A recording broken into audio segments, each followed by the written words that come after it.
There's a phrase from the Bible that goes, without dreams and vision, we perish. How true. Humans have this unique ability to aspire, to dream, to go for something, to become something. Without that, life is not life. We must have dreams and never give up on our dreams. If you don't right now feel as if you're equipped to get all you want, just remember, ability will grow to match your strong dreams.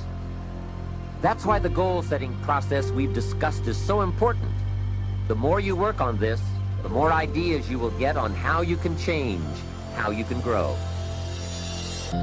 Setting goals, developing a good plan for the next 10 years especially, some of the things you want to accomplish. Let our dreams pull us through, our objectives sustain us, get us up early, keep us up late, or drive us to do the disciplines, read the books, take the classes, study, whatever is necessary. If the dreams are strong enough and the purpose is strong enough, we will pay the price. We grow from two experiences. One is the joy of winning, and the other is the pain of losing. Here's what that also means. Make losing painful. Put it on yourself. If you set something up, fooled around, didn't pull it off, put it on yourself. And get around people who will help in this area. Hey, don't join an easy crowd. Go where the expectations are high, where the pressure to perform is high. It's how we grow. Stop thinking about what it is you fear. Each time a fearful or negative thought comes into your consciousness, replace it with a mental picture of your positive and worthwhile goal. There will come times when you will feel like giving up. It's easier for a human being to think negatively than positively. That's why only 5% is successful. You must begin now to place yourself in that group. You must take control of your mind. It will think only about what you permit it to think. Do more than you have to do. In addition to maintaining a cheerful, positive outlook, give of yourself more than you've ever done before. Do this knowing that your returns in life must be in direct proportion to what you give. The moment you decide on a goal to work toward, you're immediately a successful person. You're then in that rare and successful category of people who know where they're going. Out of every 100 people, you belong to the top 5. Don't concern yourself too much with how you're going to achieve your goal. Leave that completely to a power greater than yourself. All you have to do is know where you're going. The answers will come to you of their own accord. Remember these words from the Sermon on the Mount, and remember them well. Ask, and it shall be given you. Seek, and ye shall find. Knock, and it shall be opened unto you. For every one that asketh receiveth, and he that seeketh findeth, and to him that knocketh it shall be opened. It's as marvelous and as simple as that.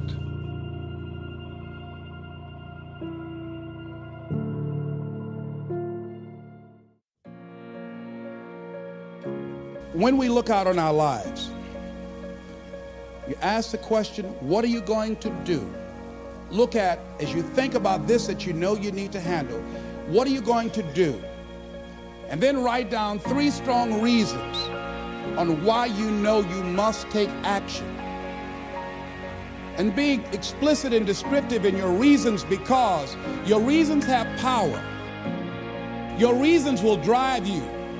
When you have doubt, when your faith becomes weak, your reasons will fortify your faith. When you have an inner conversation, say, no, don't do that. Your reasons will become your rod and your staff to comfort you, to take you through those challenging moments. So write down your reasons. And what you will find, that when you decide to act, when you decide to take life on, and let me warn you, it can be painful, it will be uncomfortable, and that's where the growth is.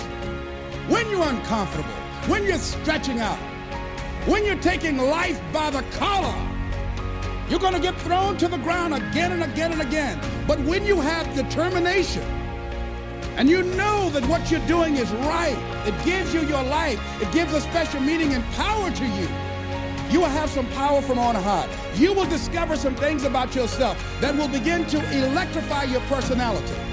you'll begin to discover some things about you that you don't know you've got.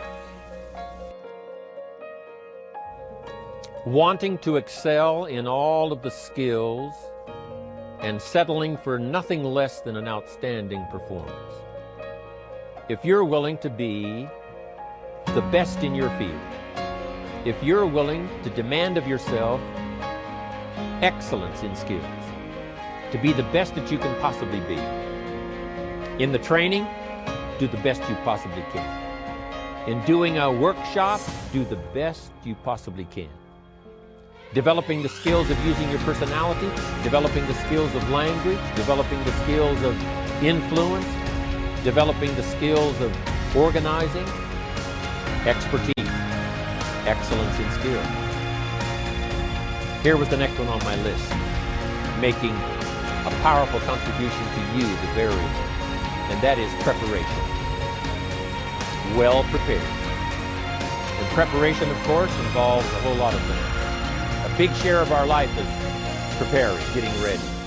When we go to the first grade in school, we're just preparing for the second grade. After we've finished 2 grades, the 2 grades prepare us for number 3. Sometimes it seems like a long, excruciating time. And the time will just seem like it'll never come when we can finally have the performance that we really want. But it takes time to prepare, it takes time to get ready. And the decisions you make in the preparation time, those are the decisions that last for a lifetime. Preparing to have a good day.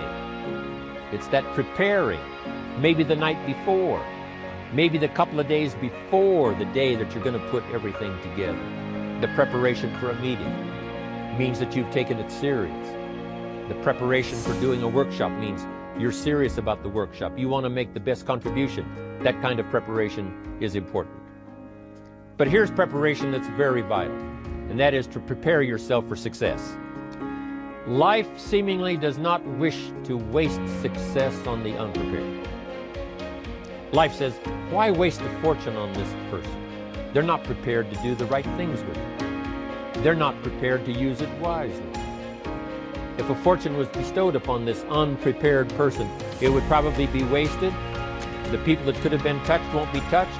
What could have been done won't be done because this fortune will have been wasted on the unprepared person.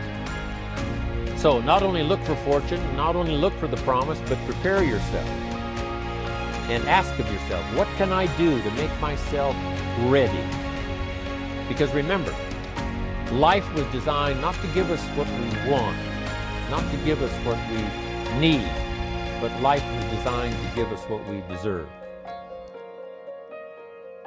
We're in a society that just goes.